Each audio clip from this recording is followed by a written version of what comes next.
In this video, I will show you how you can fix if your iPad 11A16 is stuck on red battery screen. Now to fix this issue, first of all, just grab the charging cable and the adapter of your iPad and check if they're damaged or not.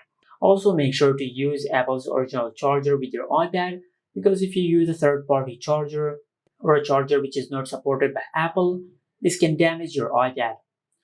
Now after you've made sure that your charger is working, then just grab your iPad and check the charging port of your iPad.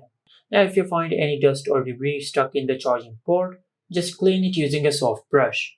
Now after you clean the charging port, then just grab the charging cable of your iPad and plug in one end of your cable to your laptop or to your PC, then plug in the other end of the cable to your iPad. Now just use your laptop to charge your iPad instead of your iPad's adapter.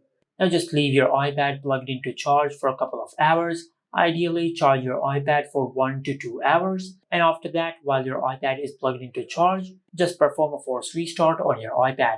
To do that, just press and release the volume up and the volume down button. Then quickly press and hold the side button of your iPad until the screen goes black and the Apple logo appears on the screen. Just keep pressing and holding the side button. And once you see the Apple logo on the screen, just release the side button.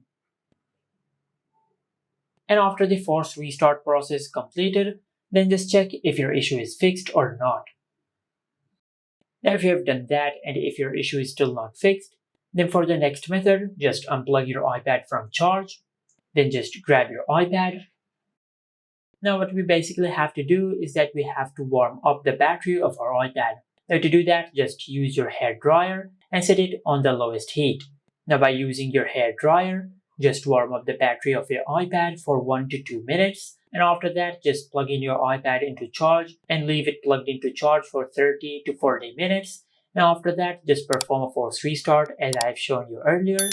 Then hopefully this will fix your issue.